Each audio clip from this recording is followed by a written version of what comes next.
Got a 6.7 Cummins with that code right there. I'm gonna show you how to fix it.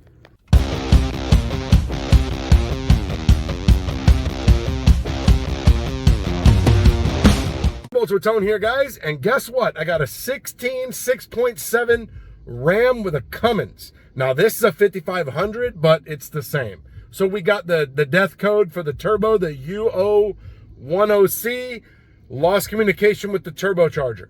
Now most of the time when I get these codes, the code's here, I clear the code, I recheck it, I go drive it, I get it hot, and it will not fail. This is the first one that actually failed in my bay.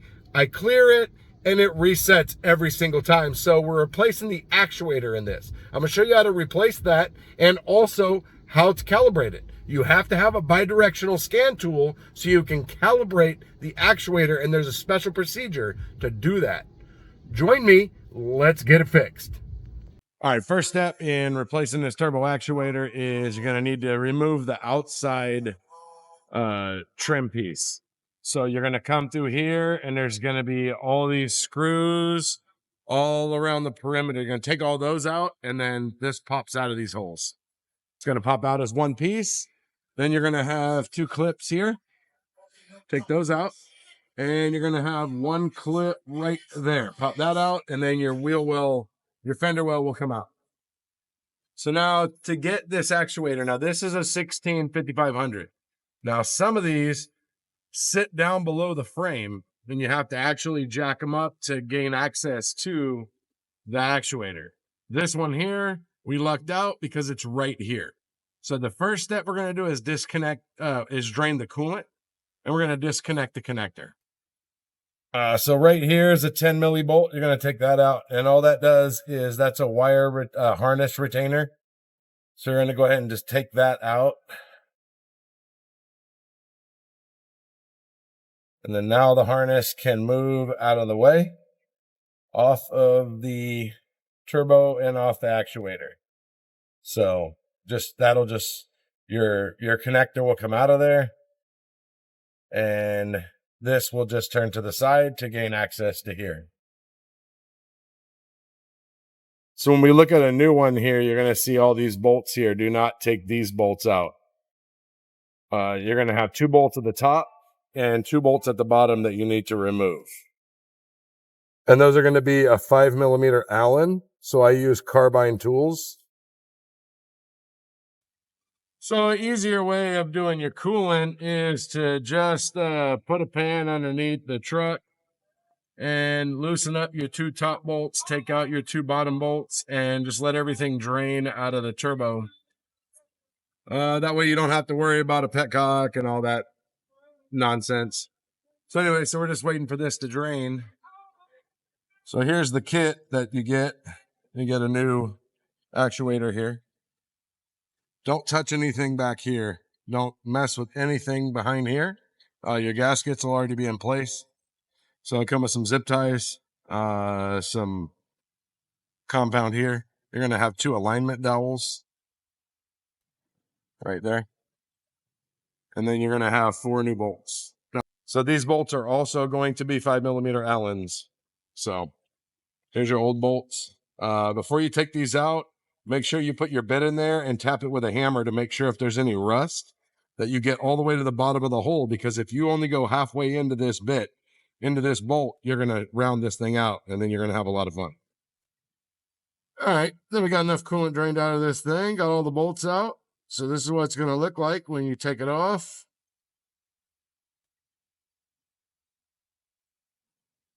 Not sure if I'll be able to do this one-handed or not.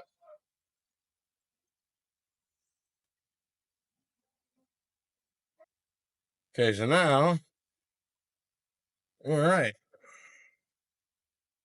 So that's what it looks like right there. And the inside right there. So one thing you need to make sure of is that it moves, because this is a variable controlled turbo. So you turn it one way and it is like a 6-liter where you got the unison ring inside. It's similar.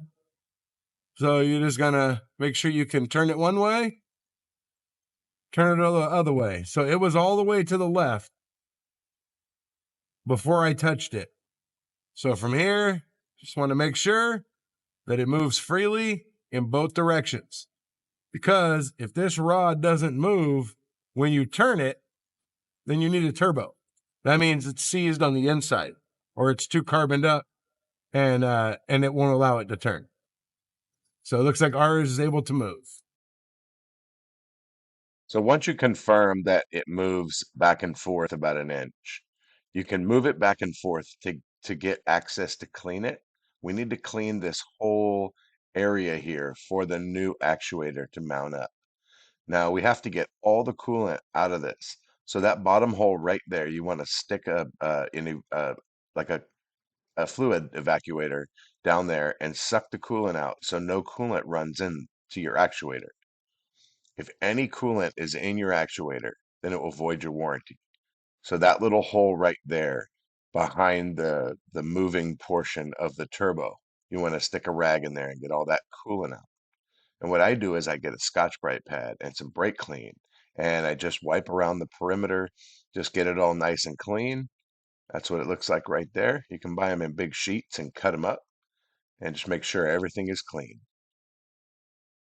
So you're going to need to, if you don't drain all the coolant in the engine, you're not going to get the coolant out of this port here. So just stick an evacuator down there, anything that has a suction to it, and suck the coolant out of there. So that way, when you're done, there shouldn't be any coolant trickling out of that port. So here's what I was talking about right here, putting in a fluid evacuator down the hole. Every time I would wipe the coolant, it just kept trickling out, and I couldn't get the coolant to stop going into the turbo actuator area. So when I put the evacuator down there, it actually went down like about an inch, at least an inch. So that sucks the coolant an inch below the hole. And then before I forget to say anything, this arm here needs to be all the way to the back. All right, so now we got to get the actuator ready. So now this comes with a bunch of gaskets, as if you were going to rebuild this actuator. We're not rebuilding it. This is a full actuator. So you're going to take this and you're going to put it all over the gear in there.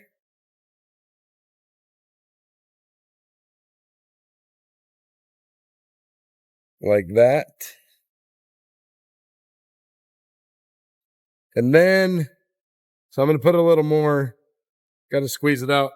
But then what we're going to do is we're going to take this actuator. Well, first thing, that you want your surface to be clean like that. No coolant. I know it looks a little orange down in that hole. There's no coolant in there that's dry. So make sure this is all clean and dry. Then you're going to set your actuator. You're going to plug it in and you're going to set your actuator right here and not on the turbo. Do not put it on the turbo yet or you'll have to pull it back off. And don't add coolant. So we're going to plug in this connector here.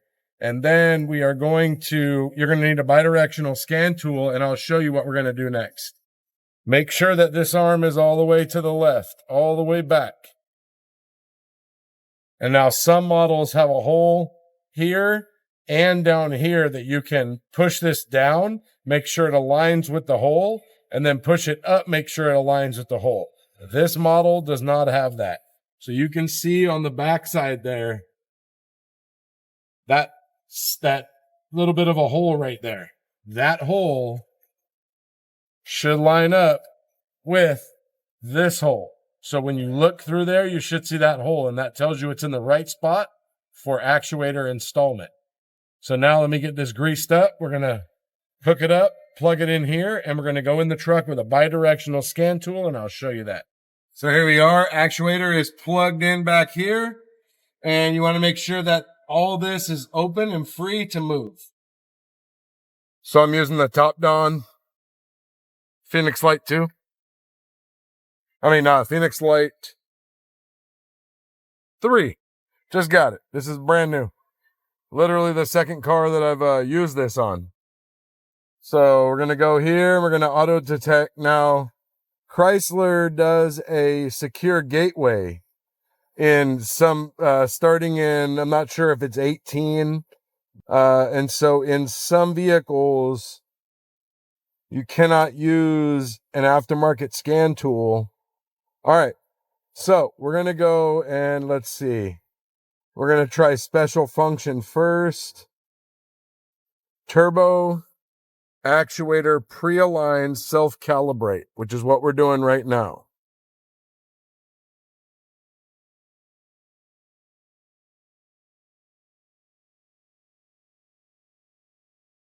So when you're here, this is telling you that you need to have the coolant drained and the actuator removed from the turbo. And so now we've done the first step, and the second step says install actuator on turbo.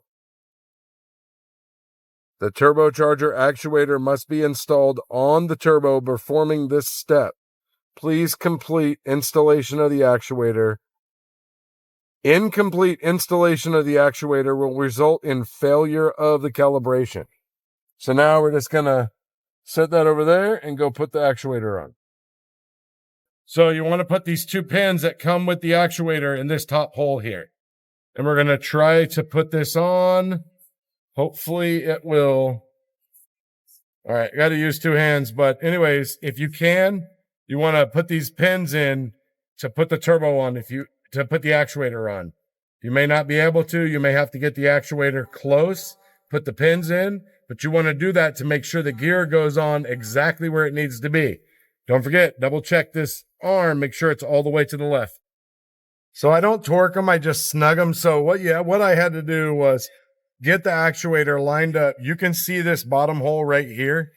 So get the top, you get it where it's going about straight, put this pin in, and then put this front pin in the top.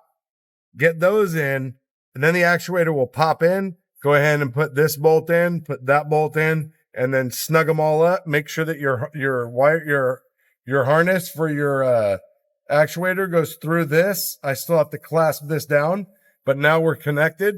Lock your tab and let's go in the truck. Okay, so now we're back in the truck. I just left the truck on. I left the key on, left the scan tool hooked up. All I did was disconnect the actuator. And so now let's go ahead and continue. So what it's going to do is it's going to actuate the VGT on the turbo. And it should give us a pass. There you go. This turbo actuator pre-align self-calibrated completed.